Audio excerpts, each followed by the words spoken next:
매년 12월이 되면 전 세계 아이들은 한 사람을 기다립니다. 빨간 옷을 입고 흰 수염을 기른 뚱뚱한 할아버지입니다. 술록이 끄는 썰매를 타고 밤하늘을 날아오는데 굴뚝으로 들어와 선물을 놓고 갑니다. 착한 아이에게는 선물을 주고 나쁜 아이에게는 석탄을 준다고 합니다. 산타클로스입니다. 또는 산타 할아버지, 크리스마스 할아버지, 성 니콜라스라고도 불립니다. 아이들은 산타가 북극에 산다고 믿고 요정들이 장난감 공장에서 일한다고 상상하며 크리스마스 이브에 양말을 걸어놓고 잠듭니다. 그렇다면 실제로 산타클로스는 어디서 왔을까요? 처음부터 빨간 옷을 입었을까요? 왜 굴뚝으로 들어올까요? 순록은 언제부터 끌기 시작했을까요? 그리고 무엇보다 산타클로스는 실제로 존재했던 사람일까요? 놀랍게도 답은 그렇다입니다. 산타클로스에게는 실제 모델이 있었습니다. 1700년 전 튀르키예에서 살았던 한 주교가 바로 그 주인공입니다. 하지만 그는 빨간 옷을 입지 않았고 술록도 없었으며 북극에 살지도 않았습니다. 그저 가난한 사람들을 도와주기를 좋아했던 자선가였습니다. 그 자선가가 어떻게 전 세계에서 가장 유명한 크리스마스 할아버지가 되었을까요? 1700년의 여정이 시작됩니다. 튀르키예의 작은 마을에서 시작해서 유럽 전역으로 퍼져나갔고 대서양을 건너 미국으로 갔으며 마침내 전 세계 모든 아이들의 꿈속으로 들어온 이야기입니다. 이것은 산타클로스의 이야기입니다. 실존 인물에서 전설이 되고 전설에서 신화가 되었으며 신화에서 현대의 문화 아이콘이 된 사람의 이야기입니다. 자선의 정신이 어떻게 1700년 동안 이어져 왔는지, 그리고 왜 우리는 아직도 산타클로스를 믿고 싶어 하는지에 대한 이야기입니다. 270년 로마 제국의 동쪽 끝 소아시아 지방에서 한 아이가 태어났습니다. 지금의 튀르키예 남부 해안 파타라라는 작은 항구 도시였습니다. 부모는 부유한 그리스계 기독교인이었고 아이의 이름은 니콜라스였습니다. 니콜라스는 특별한 아이였다는 전설이 전해집니다. 태어난 지 며칠 만에 혼자 설 수 있었다는 이야기도 있고 수요일과 금요일에는 젖을 거부하며 금식했다는 이야기도 있습니다. 물론 이것은 후대에 만들어진 전설일 것입니다. 하지만 니콜라스가 어린 시절부터 남달랐다는 것은 분명합니다. 부모가 일찍 죽었습니다. 역병이 돌았고 부모 모두 병으로 세상을 떠났으며 니콜라스는 큰 유산을 물려받았습니다. 어린 나이에 많은 돈을 가지게 된 것인데 대부분의 사람들은 그 돈으로 편안하게 살려고 했을 것입니다. 하지만 니콜라스는 달랐습니다. 삼촌이 미라의 주교였습니다. 미라는 파타라에서 가까운 도시로 당시 중요한 항구였고 기독교 공동체가 있었습니다. 니콜라스는 삼촌 밑에서 성장하면서 신앙을 배웠고 가난한 사람들을 돕는 것을 배웠으며 물질보다 정신이 중요하다는 것을 깨달았습니다. 젊은 시절부터 자선 활동을 시작했습니다. 유산을 가난한 사람들에게 나눠주기 시작했는데 중요한 것은 그 방법이었습니다. 공개적으로 주지 않았습니다. 몰래 주었습니다. 밤에 몰래 찾아가서 문 앞에 돈을 놓고 가거나 창문으로 던져주고 사라졌으며 절대 자신의 이름을 밝히지 않았습니다. 왜 몰래 주었을까요? 니콜라스는 자선이 베푸는 사람의 자랑이 되어서는 안 된다고 믿었습니다. 받는 사람이 부끄러워하거나 빚진 것처럼 느껴서도 안 된다고 생각했습니다. 진정한 자선은 조용히 이루어져야 하고 주는 사람도 받는 사람도 평안해야 하며 오직 도움만 남아야 한다고 여겼습니다. 가장 유명한 이야기가 이때 생겼습니다. 밀에 가난한 상인이 살고 있었습니다. 세 딸이 있었는데 너무 가난해서 딸들을 결혼시킬 지참금이 없었고 당시 지참금 없이는 결혼할 수 없었기에 딸들의 미래가 암담했습니다. 최악의 경우 팔아야 할 수도 있었습니다. 니콜라스가 이 이야기를 들었습니다. 가만히 있을 수 없었습니다. 밤에 그 집으로 갔는데 창문이 열려 있었습니다. 금화 주머니를 창문으로 던졌고 주머니는 벽난로 옆에 말리던 양말 속으로 떨어졌으며 니콜라스는 조용히 사라졌습니다. 다음 날 아침 상인은 양말 속에서 금화를 발견했습니다. 기적이라고 생각했고 신이 보낸 선물이라고 믿었으며 첫째 딸을 결혼시킬 수 있었습니다. 얼마 후 같은 일이 다시 일어났습니다. 또 금화 주머니가 창문으로 날아왔고 둘째 딸도 결혼할 수 있었습니다. 셋째 딸의 차례가 왔을 때 상인은 결심했습니다. 이번에는 은인을 알아보겠다고 밤새 깨어 있어서 누가 선물을 주는지 확인하겠다고 다짐했습니다. 밤에 기다리고 있었는데 창문으로 무언가 날아왔습니다. 황급히 뛰쳐나가서 뒤를 쫓았고 젊은 남자를 붙잡았으며 그가 바로 니콜라스였습니다. 상인은 무릎 꿇고 감사했습니다. 온 동네에 알리겠다고 은인의 이름을 모두에게 말하겠다고 했습니다. 하지만 니콜라스는 단호하게 거절했습니다. 절대 아무에게도 말하지 말라고, 자신이 죽은 후에도 비밀로 해달라고 부탁했으며 상인은 약속했습니다. 물론 비밀은 지켜지지 않았습니다. 상인이 말하지 않았어도 소문은 퍼졌고 사람들은 니콜라스가 다른 가난한 사람들도 도와준다는 것을 알게 되었으며 몰래 선물을 주는 젊은 자선가의 소문이 미라 전역에 퍼졌습니다. 이것이 나중에 산타클로스 전설의 핵심이 됩니다. 몰래 선물을 주는 사람, 굴뚝으로 들어오는 사람, 양말에 선물을 넣는 전통이 모두 이 이야기에서 시작되었습니다. 310년대 미라의 주교가 죽었습니다. 새 주교를 선출해야 했는데 사람들은 니콜라스를 원했습니다. 너무 젊다는 반대도 있었지만 그의 자선 활동과 신앙심이 널리 알려져 있었고 결국 니콜라스가 미라의 주교가 되었습니다. 주교가 되어서도 검소하게 살았습니다. 호화로운 주교관을 거부하고 여전히 가난한 사람들과 함께 지냈으며 자신의 재산을 계속 나눠주었습니다. 설교할 때는 온화했고 사람들을 대할 때는 친절했으며 특히 아이들을 사랑했습니다. 디오클레티아누스 황제의 박해가 시작되었습니다. 303년부터 311년까지 로마 제국 전역에서 기독교인들이 박해받았고 수많은 사람들이 죽었으며 니콜라스도 투옥되었습니다. 몇 년 동안 감옥에 있으면서 고문당했지만 신앙을 포기하지 않았고 오히려 다른 죄수들을 위로했으며 간수들에게까지 친절했다고 합니다. 313년 콘스탄티누스 대제가 기독교를 공인했습니다. 박해가 끝났고 니콜라스는 풀려났으며 다시 주교로 돌아왔습니다. 325년 니케아 공의회에 참석했다는 기록도 있는데 확실하지는 않지만 그가 당시 중요한 종교 지도자였다는 것은 분명합니다. 343년 12월 6일 니콜라스가 세상을 떠났습니다. 73살이었습니다. 밀에서 장례식이 치러졌고 수많은 사람들이 모였으며 가난한 사람들이 특히 많이 와서 울었습니다. 평생 자신들을 도와준 주교를 잃은 슬픔이었습니다. 니콜라스는 성인으로 추대되었습니다. 기적을 행했다는 이야기들이 전해졌고 그의 무덤에서 기도하면 병이 낫는다는 소문이 퍼졌으며 순례자들이 찾아오기 시작했습니다. 성 니콜라스의 전설이 시작되었고 1700년의 여행이 시작되었으며 작은 튀르키예 마을의 자선가가 전 세계의 산타클로스가 되는 긴 변신이 시작되었습니다. 성 니콜라스가 죽은 후 그의 이야기는 빠르게 퍼져나갔습니다. 처음에는 미라와 주변 지역에서만 알려졌지만 순례자들이 그의 무덤을 찾아오면서 소문이 퍼졌고 이야기가 전해지면서 점점 더 신비로워졌습니다. 기적 이야기들이 생겨났습니다. 니콜라스가 폭풍우 속에서 배를 구했다는 이야기, 억울하게 죽을 뻔한 사람들을 살렸다는 이야기, 아이들을 보호했다는 이야기들이 만들어졌습니다. 역사적 사실과 전설이 뒤섞이면서 성 니콜라스는 단순한 자선가에서 기적을 행하는 성인으로 변모했습니다. 특히 선원들 사이에서 인기가 높았습니다. 미라가 항구 도시였고 니콜라스가 폭풍으로부터 배를 구했다는 전설이 퍼지면서 선원들의 수호성인이 되었습니다. 지중해를 오가는 배들이 미라에 들러 성 니콜라스에게 기도했고 항해의 안전을 빌었으며 그의 명성은 바다를 따라 퍼져나갔습니다. 비잔티움 제국 시대에 더욱 유명해졌습니다. 콘스탄티노플에 성 니콜라스 성당이 세워졌고 황제들도 그를 공경했으며 동방 정교회에서 가장 중요한 성인 중 한 명이 되었습니다. 12월 6일은 성 니콜라스 축일로 정해졌고 이날이 되면 특별한 예배를 드렸으며 가난한 사람들에게 선물을 나눠주는 전통이 생겼습니다. 하지만 1000년 후 큰 사건이 일어났습니다. 1070년 이탈리아 남부 바리의 상인들이 미라를 습격했습니다. 당시 미라는 이슬람 세력의 지배를 받고 있었고 바리 사람들은 성 니콜라스의 유해를 구출한다는 명목으로 무덤을 파헤쳤습니다. 사실상 도굴이었지만 당시에는 성스러운 유물을 보호한다는 명분이 있었습니다. 유해가 바리로 옮겨졌습니다. 1071년 5월 9일 성대한 행렬과 함께 바리에 도착했고 새로운 성당이 건설되었으며 성 니콜라스는 이제 이탈리아의 성인이기도 하게 되었습니다.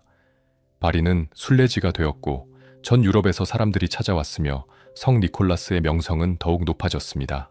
유럽 각지로 전설이 퍼졌습니다. 각 나라마다 조금씩 다른 이야기가 만들어졌습니다.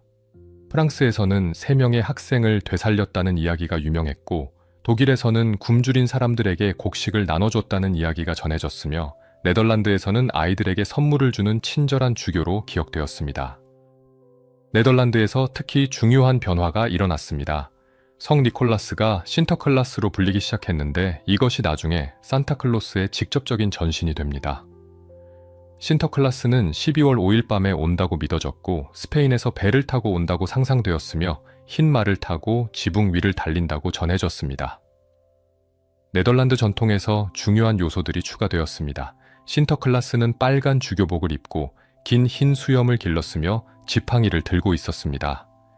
착한 아이들에게는 선물을 주고 나쁜 아이들에게는 벌을 주었으며 큰 책에 아이들의 행동을 기록한다고 믿어졌습니다. 도우미도 생겼습니다. 네덜란드에서는 즈바르테 피트, 즉 검은 피터라는 도우미가 신터클라스를 돕는다고 했고 독일에서는 크람푸스라는 무서운 괴물이 나쁜 아이들을 벌준다고 했으며 각 지역마다 독특한 캐릭터들이 추가되었습니다. 12월 5일이나 6일에 축제가 열렸습니다. 아이들은 양말이나 신발을 문 밖에 놓아두었고 밤사이 선물이 들어있기를 기대했으며 아침에 일어나서 확인하는 것이 큰 즐거움이었습니다. 부모들은 몰래 선물을 넣어주었고 신터클라스가 다녀갔다고 말했으며 아이들은 기쁨에 넘쳤습니다. 영국에서는 조금 달랐습니다. 파더 크리스마스라는 인물이 있었는데 성 니콜라스와는 별개였습니다. 파더 크리스마스는 크리스마스 자체를 상징하는 인물로 초록색이나 빨간색 옷을 입고 잔치와 축제를 가져온다고 믿어졌으며 선물보다는 기쁨과 관대함을 상징했습니다.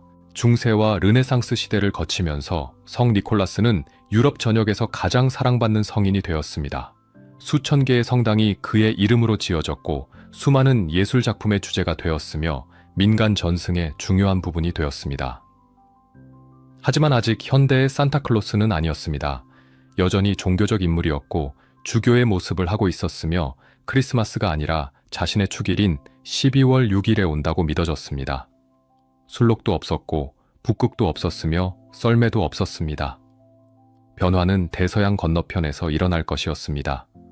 17세기에 네덜란드 이민자들이 신대륙으로 건너가면서 신터클라스를 함께 가져갔고 그곳에서 완전히 새로운 모습으로 변신하게 됩니다.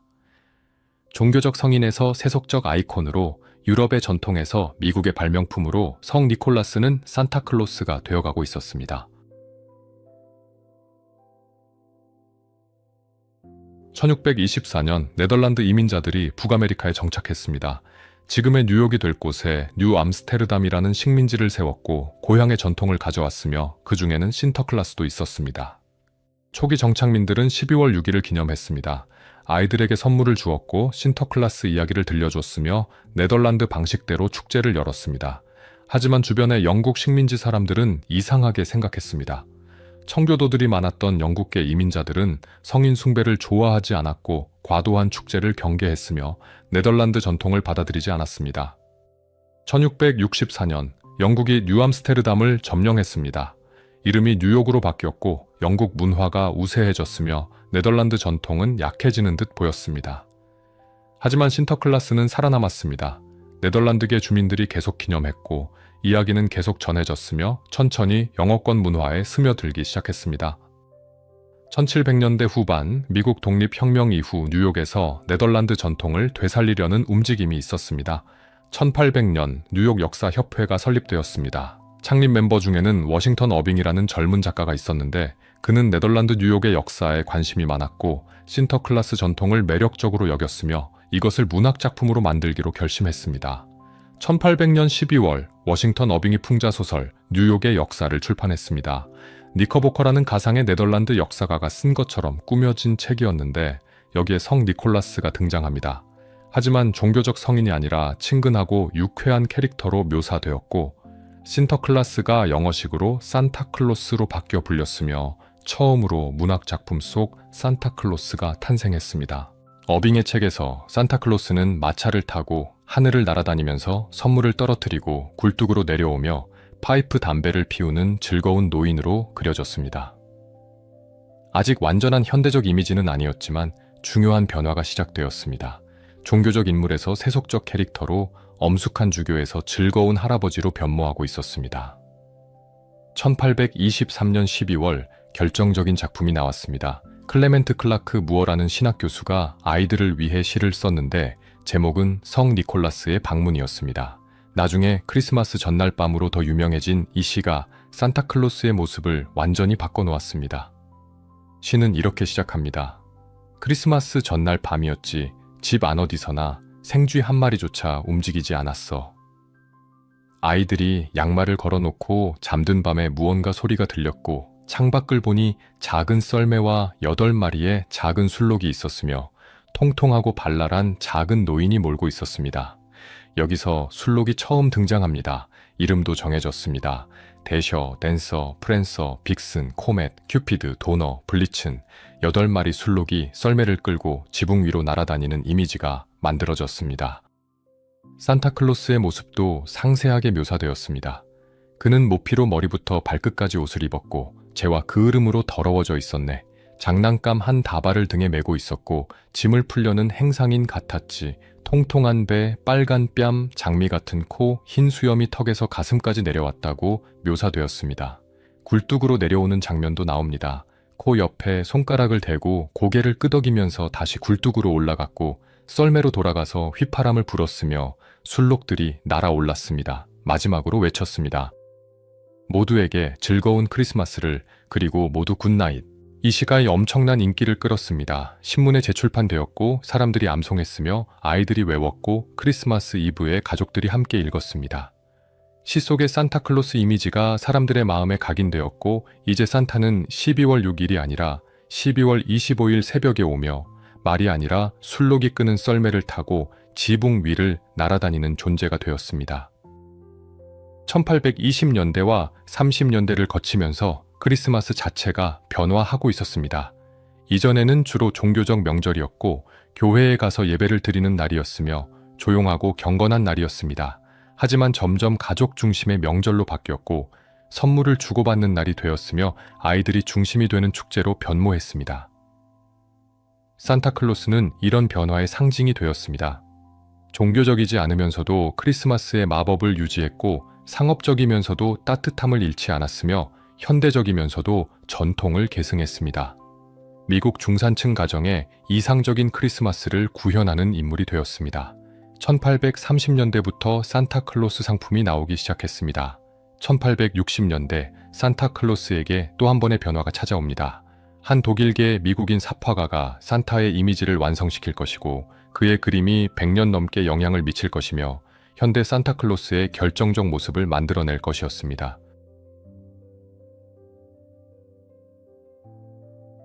1862년 미국은 남북전쟁 중이었습니다. 나라가 둘로 갈라져 싸우고 있었고 수십만 명이 죽어가고 있었으며 크리스마스조차 어두웠습니다. 이때 한 잡지가 사람들에게 희망을 주려 했습니다.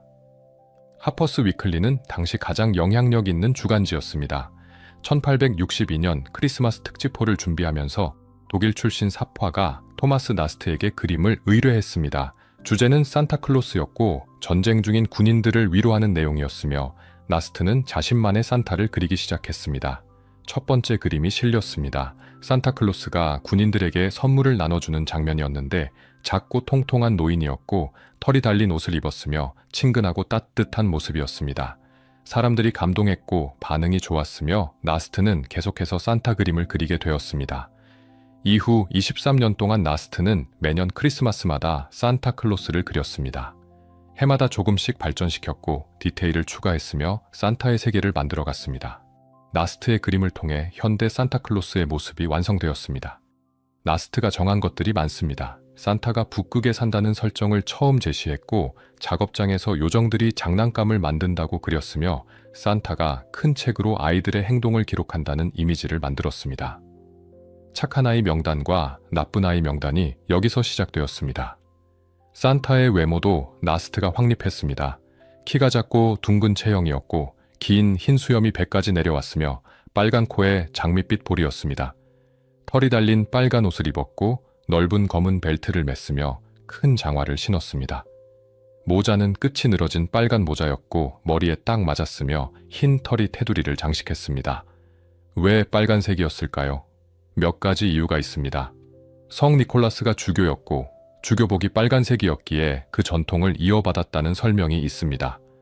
또 크리스마스 색깔이 빨강과 초록이었고 눈 속에서 눈에 잘 띄는 색이었으며 따뜻하고 축제적인 느낌을 주는 색이었습니다. 나스트는 산타의 집도 그렸습니다. 북극에 있는 큰 집이었고 굴뚝에서 연기가 피어올랐으며 주변에는 눈이 쌓여 있었습니다. 작업장에서는 요정들이 바쁘게 장난감을 만들었고 산타 부인도 등장해서 쿠키를 구웠으며 술록들은 마굿간에서 쉬고 있었습니다. 술록 이야기도 발전했습니다.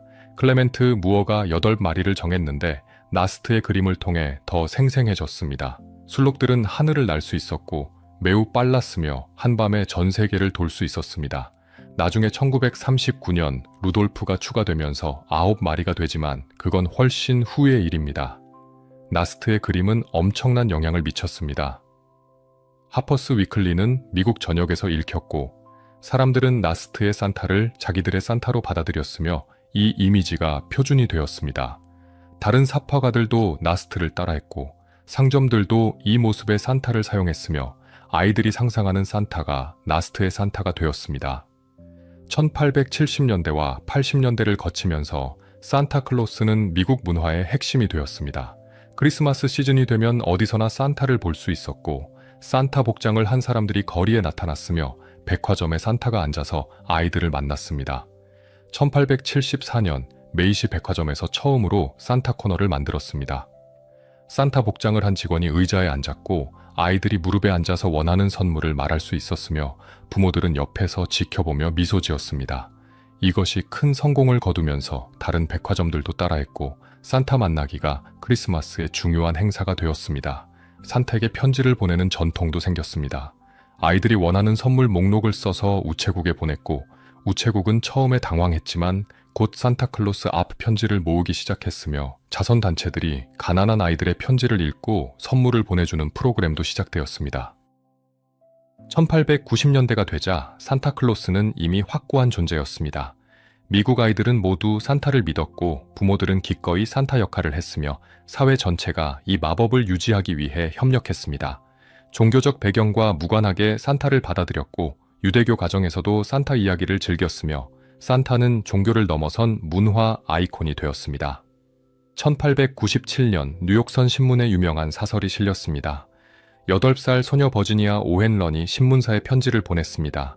산타클로스가 정말 있나요? 친구들이 없다고 해요. 아빠는 선 신문에 나온 것은 다 사실이라고 했어요. 제발 진실을 말해주세요. 산타클로스가 있나요?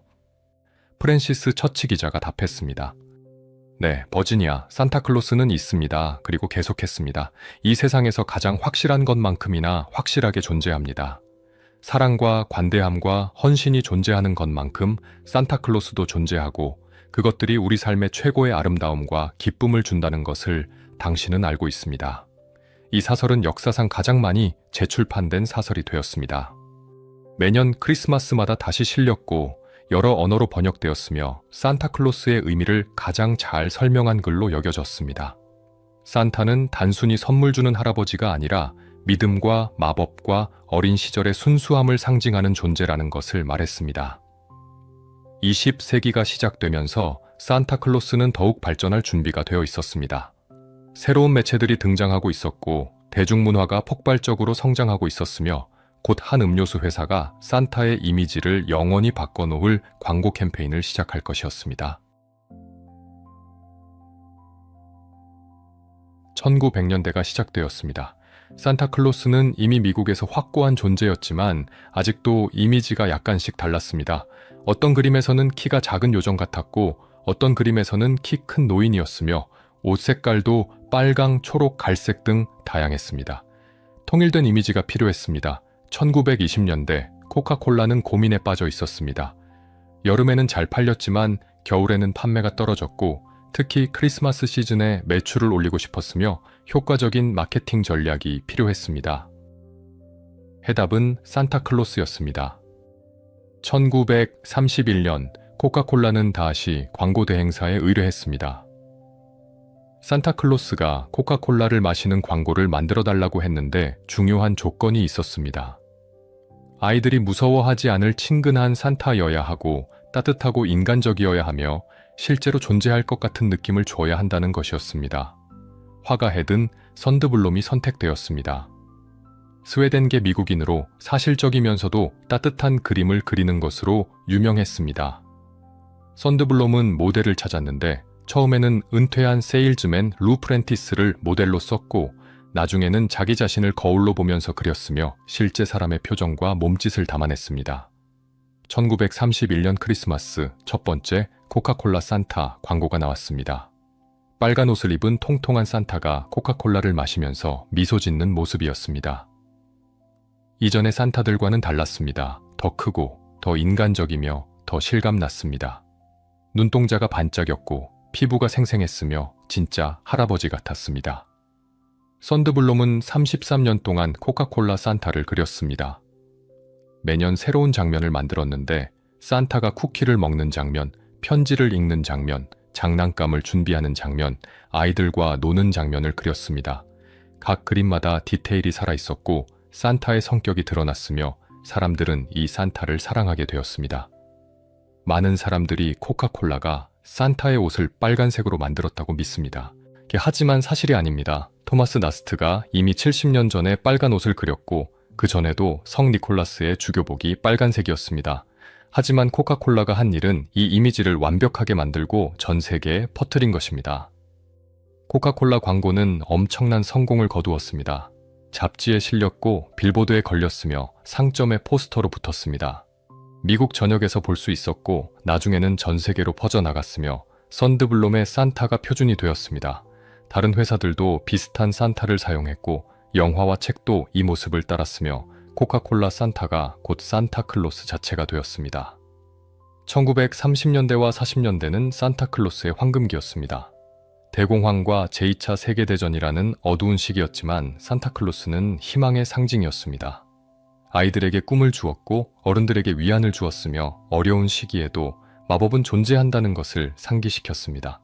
라디오에서 산타 이야기가 방송되었습니다. 산타클로스가 마을에 온다, 산타클로스 is coming to town이라는 노래가 1934년에 나왔고 엄청난 히트를 쳤으며 지금까지도 가장 유명한 크리스마스 노래 중 하나입니다. 산타가 너를 보고 있어. 네가 잘 때도 깨어 있을 때도 착한지 나쁜지 알고 있어. 라는 가사가 아이들에게는 두렵기도 하고 신나기도 했습니다. 1939년 새로운 술록이 추가되었습니다. 루돌프였습니다. 시카고의 백화점 몽고메리 워드가 크리스마스 판촉용 책자를 만들면서 로버트 메이에게 이야기를 의뢰했고 메이는 빨간 코를 가진 술록 루돌프를 만들었습니다. 다른 술록들이 놀렸지만 안개 낀 크리스마스 이브에 산타가 루돌프의 빛나는 코 덕분에 길을 찾았고 루돌프는 영웅이 되었습니다. 1949년 메이의 매부인 조니 마크스가 노래를 만들었습니다. 빨간 코 사슴 루돌프, 루돌프 더 레드노스드 레인디어는 즉시 히트했고 수백만 장이 팔렸으며 루돌프는 산타의 공식 술록이 되었습니다. 이제 8마리가 아니라 9마리였고 루돌프가 맨 앞에서 길을 밝혔으며 아이들은 루돌프를 가장 사랑하게 되었습니다. 1940년대 후반부터 텔레비전이 보급되기 시작했습니다. 산타클로스는 새로운 매체에 완벽하게 적합했습니다. 1950년대 산타가 등장하는 TV 프로그램들이 만들어졌고 특별 크리스마스 방송이 시작되었으며 아이들은 화면으로 산타를 만날 수 있게 되었습니다. 1955년 북미 항공우주 방위사령부가 실수로 산타 추적을 시작했습니다.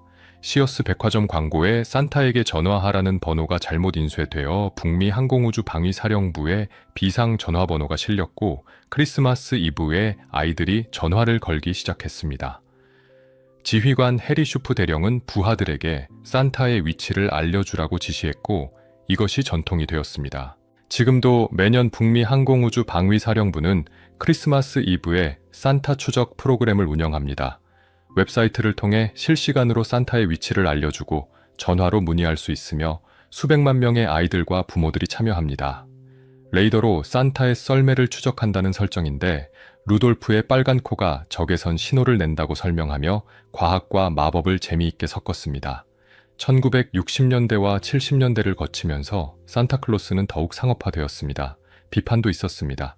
크리스마스가 너무 상업적이 되었다고, 산타가 소비를 부추긴다고, 진정한 의미가 사라졌다고 지적하는 사람들이 있었습니다. 하지만 산타클로스의 인기는 멈추지 않았습니다. 영화에서도 산타가 등장했습니다. 34번가의 기적은 백화점 산타가 진짜 산타라고 주장하는 이야기로 법정에서 산타의 존재를 증명하려 하며 믿음의 힘을 보여주었습니다. 수많은 산타 영화들이 만들어졌고 애니메이션도 제작되었으며 산타는 할리우드 스타가 되었습니다. 팝 문화에서 산타는 모든 곳에 있었습니다. 노래, 영화, TV 프로그램, 광고, 장난감, 장식품, 의류에 산타가 등장했습니다. 12월이 되면 피할 수 없었고 모든 상점에 산타가 있었으며 모든 라디오에서 산타 노래가 흘렀고 산타클로스는 크리스마스 그 자체가 되었습니다. 코카콜라의 썬드블럼 산타는 이 모든 것의 중심에 있었습니다. 1964년까지 그려진 그의 산타는 가장 친근하고 가장 따뜻하며 가장 진짜 같은 산타였습니다. 할아버지 같았고 믿을 수 있었으며 정말로 존재할 것 같았습니다. 이것이 썬드블럼의 천재성이었고 코카콜라의 성공이었으며 현대 산타클로스의 완성이었습니다.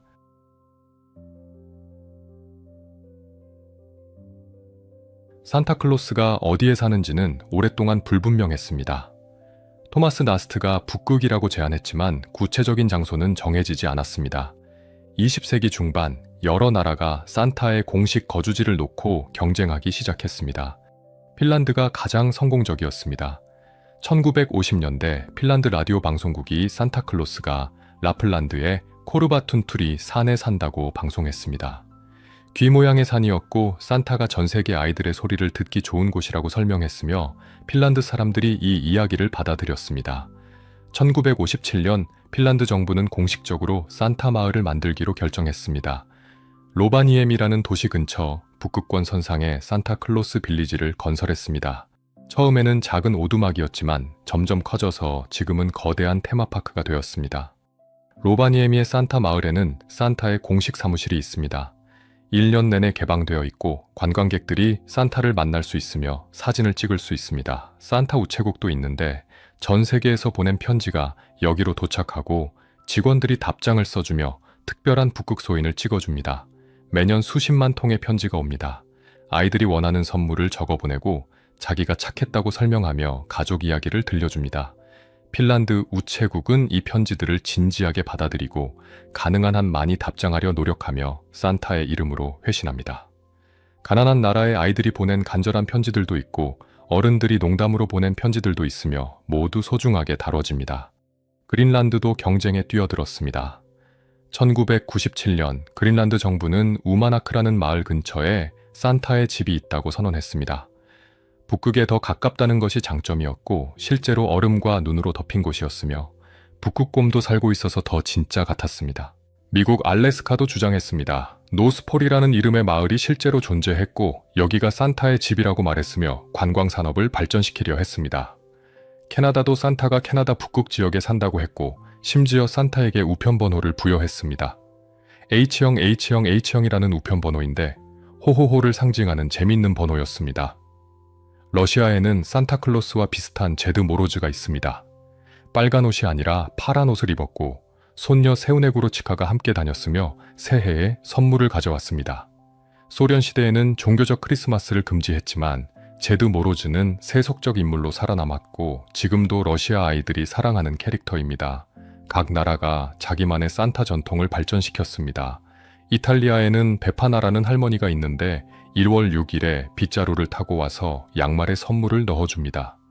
착한 아이들에게는 사탕을 주고 나쁜 아이들에게는 석탄을 주며 부엌을 깨끗이 청소하고 갑니다. 옛날의 동방 박사들에게 길을 알려주지 않은 것을 후회해서 영원히 선물을 나눠주며 속죄한다는 전설입니다. 아이슬란드에는 13명의 산타가 있습니다.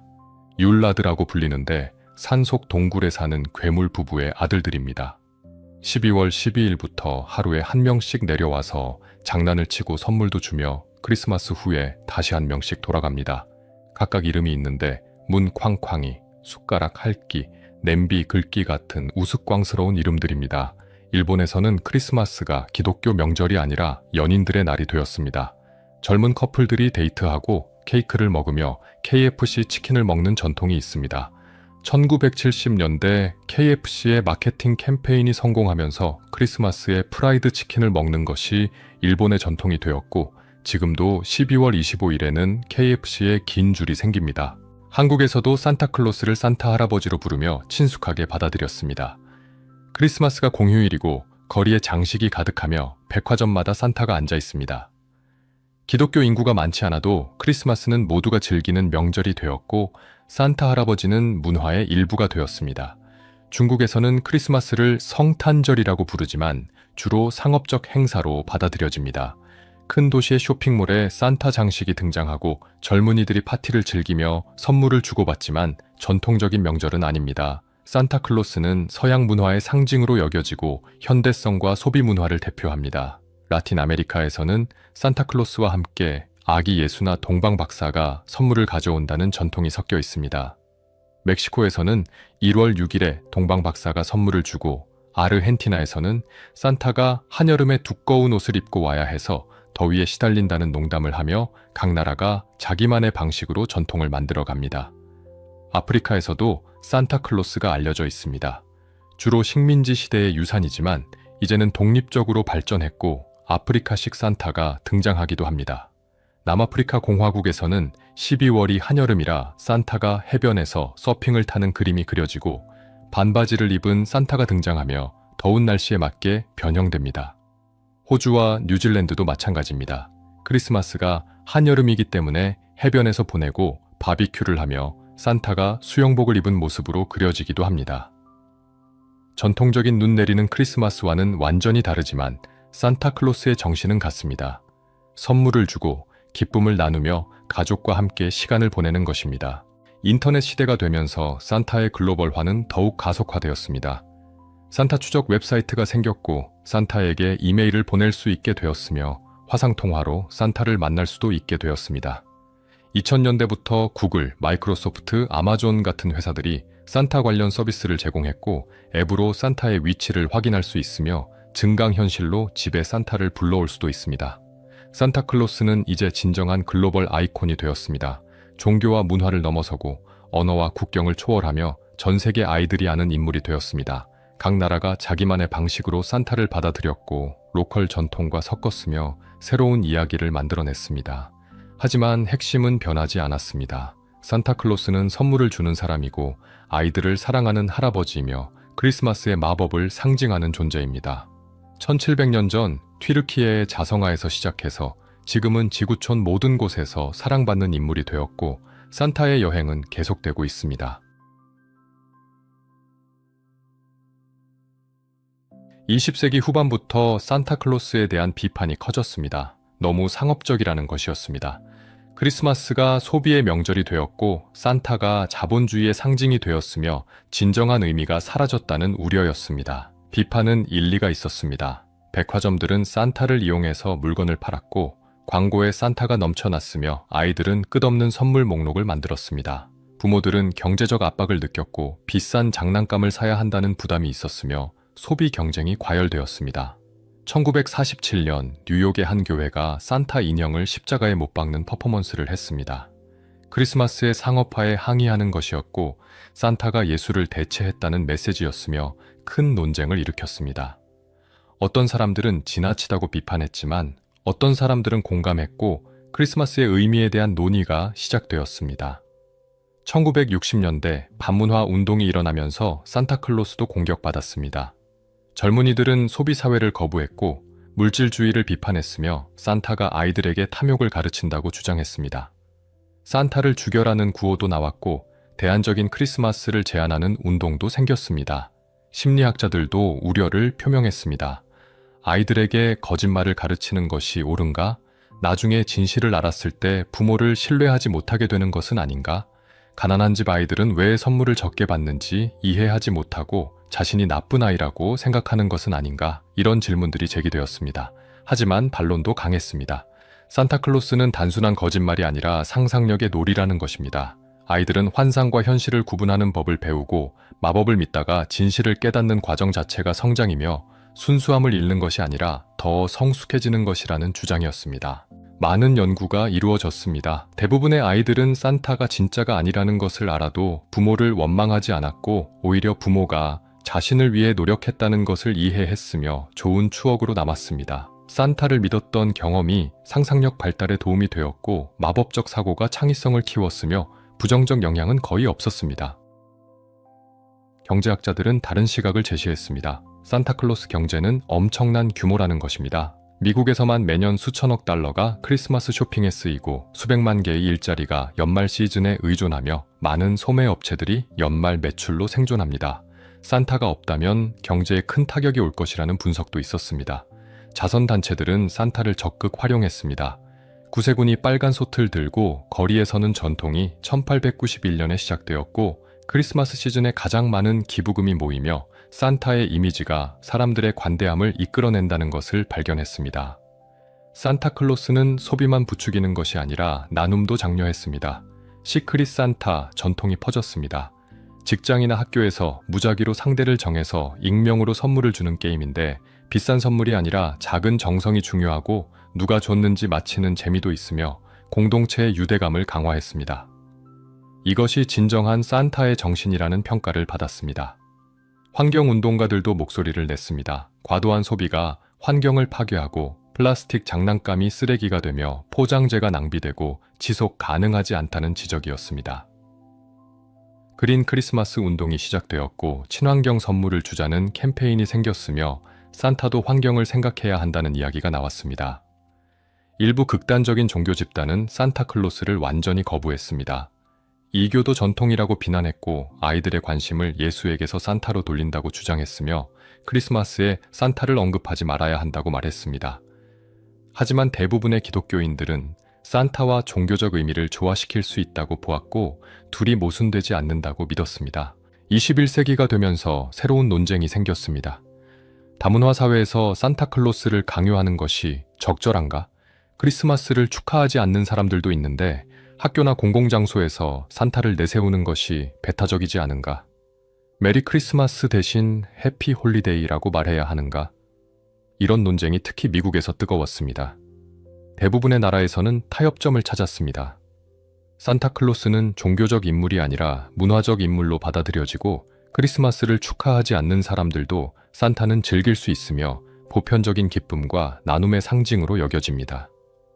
유대교 가정의 아이들도 산타 이야기를 알고 무슬림 국가의 쇼핑몰에도 산타 장식이 등장하며 산타는 종교를 넘어섰습니다. 코로나 팬데믹 때 산타는 특별한 역할을 했습니다. 2020년 모든 것이 멈췄을 때 사람들은 더욱 산타를 원했습니다. 희망의 상징이 필요했고 정상으로 돌아갈 거라는 믿음이 필요했으며 산타는 그것을 제공했습니다. 온라인 산타 만나기가 폭발적으로 증가했고 화상으로 산타와 대화했으며 사회적 거리두기 속에서도 산타는 찾아왔습니다. WHO는 산타가 면역력이 있다고 발표했습니다. 농담이었지만 진지했습니다. 아이들을 안심시키기 위해 산타는 코로나에 걸리지 않고 선물을 배달할 수 있다고 말했으며 전 세계 보건당국이 이에 동의했습니다. 산타는 필수 인력으로 분류되었고 크리스마스는 계속되었으며 어두운 시기에 한 줄기 빛이 되었습니다. 지금도 논쟁은 계속됩니다. 상업화와 환경, 다양성과 진실성에 대한 질문들이 여전히 제기됩니다. 하지만 산타클로스는 살아남았습니다. 비판을 받으면서 변화하고 적응하면서도 계속되고 있습니다. 왜냐하면 사람들이 산타를 원하기 때문입니다. 마법을 믿고 싶고 기쁨을 나누고 싶으며 아이들의 눈이 반짝이는 것을 보고 싶어 하기 때문입니다. 1700년의 여정을 거쳐 산타클로스는 무엇이 되었을까요? 성 니콜라스는 자선가였습니다. 가난한 사람들을 도왔고 몰래 선물을 주었으며 자신의 이름을 밝히지 않았습니다. 그 정신이 1700년 동안 어떻게 변했고 무엇이 남았으며 오늘날 산타클로스는 무엇을 의미하는지 생각해 볼 때입니다. 어른들은 압니다. 산타클로스가 실제로 존재하지 않는다는 것을, 부모가 선물을 준다는 것을, 마법이 아니라 사랑이라는 것을 알고 있습니다. 하지만 아이들에게는 다릅니다. 아이들에게 산타는 진짜이고 북극에 살고 있으며 정말로 굴뚝으로 내려와서 선물을 놓고 갑니다. 언제 진실을 알게 될까요? 대부분 7살에서 9살 사이에 깨닫습니다. 친구가 말해주거나 스스로 의심하게 되거나 우연히 부모가 선물을 숨기는 것을 보게 됩니다. 그 순간은 중요합니다. 어린 시절의 끝이자 현실로의 입문이며 순수함을 잃는 순간입니다. 하지만 대부분의 아이들은 슬퍼하지 않습니다. 놀라기는 하지만 배신감을 느끼지는 않고 오히려 비밀의 일부가 된 것 같은 기분을 느끼며 이제 자신도 어른들의 세계로 들어간다고 생각합니다. 그리고 많은 아이들이 계속 믿는 척합니다. 부모를 실망시키지 않기 위해, 마법을 조금 더 오래 간직하기 위해, 그리고 동생들을 위해서 산타를 믿는 척합니다. 어른이 되어서도 산타를 기억합니다. 크리스마스 이브에 잠들지 못하고 설레던 기억, 아침에 일어나서 트리 아래 선물을 발견했던 기쁨, 산타에게 편지를 쓰고 우유와 쿠키를 준비했던 순간들을 잊지 않습니다. 이것이 산타의 진짜 선물입니다. 물건이 아니라 기억이고 장난감이 아니라 마법이며 현실이 아니라 꿈입니다. 부모가 되면 이해합니다. 왜 부모들이 산타 이야기를 계속하는지, 왜 크리스마스 이브에 늦게까지 깨어서 선물을 준비하는지, 왜 산타 편지에 답장을 쓰는지 알게 됩니다. 아이들의 행복을 위해서입니다. 그 순간만큼은 모든 것이 가능하고 마법이 진짜이며 세상이 아름답다는 것을 믿게 하고 싶어서입니다. 산타클로스는 여러 의미를 가집니다. 첫째, 관대함의 상징입니다. 대가 없이 주는 것, 이름을 밝히지 않고 돕는 것, 성 니콜라스가 했던 것처럼 조용히 선을 행하는 것을 상징합니다. 크리스마스 시즌에 기부가 증가하고 사람들이 더 친절해지며 자선단체들이 가장 많은 후원을 받는 이유입니다. 둘째, 가족의 상징입니다. 크리스마스는 가족이 모이는 날이고 함께 식사하고 선물을 주고받으며 산타 이야기를 공유합니다. 산타를 위해 쿠키를 준비하는 것, 산타를 기다리며 설레는 것, 이 모든 것이 가족의 유대를 강화하고 함께하는 시간을 특별하게 만듭니다. 셋째, 순수함의 상징입니다. 아이들만이 완전히 믿을 수 있는 존재이고 의심 없이 받아들일 수 있으며 어른들은 잃어버린 그 순수함을 아이들을 통해 다시 경험합니다. 산타를 믿는 아이의 눈을 보면 세상이 아직 아름답다고 느끼게 되고 잃어버렸던 경이로움을 되찾으며 짧은 순간이지만 다시 아이가 됩니다. 넷째, 희망의 상징입니다. 어려운 시기에도 크리스마스는 오고 산타는 찾아오며 선물과 기쁨이 있다는 것을 상기시킵니다. 대공황 때도 전쟁 중에도 팬데믹 때도 산타는 계속되었고 사람들에게 희망을 주었으며 더 나은 내일이 올 것이라는 믿음을 심어주었습니다. 다섯째, 보편성의 상징입니다. 산타클로스는 국경을 모르고 종교를 가리지 않으며 모든 아이들을 방문합니다. 부자든 가난하든 어느 나라에 살든 무엇을 믿든 산타는 모두를 위한 존재입니다. 이것이 산타가 글로벌 아이콘이 된 이유이고 문화를 초월할 수 있었던 비결이며 모두가 공유할 수 있는 마법입니다. 성 니콜라스가 알았다면 놀랐을 것입니다. 자신이 몰래 도왔던 가난한 가족들의 이야기가 이렇게 커질 줄, 1700년 후에도 기억될 줄, 그리고 전 세계 아이들이 자신의 이름을 알게 될 줄은 상상하지 못했을 것입니다. 하지만 아마 기뻐했을 것입니다. 자신이 시작한 자선의 정신이 계속되고 있다는 것을, 사람들이 여전히 몰래 선물을 주고 있다는 것을, 그리고 나눔의 기쁨이 퍼져나가고 있다는 것을 알게 되면 말입니다. 산타클로스는 완벽하지 않습니다. 너무 상업적이 되었고 때로는 본래 의미를 잃어버리며 소비를 부추기는 측면도 있습니다. 하지만 그럼에도 불구하고 산타는 좋은 것을 대표합니다. 아이들의 행복, 가족의 사랑, 나눔의 정신, 그리고 마법을 믿는 능력을 상징합니다. 현대사회에서 산타클로스는 여전히 필요합니다.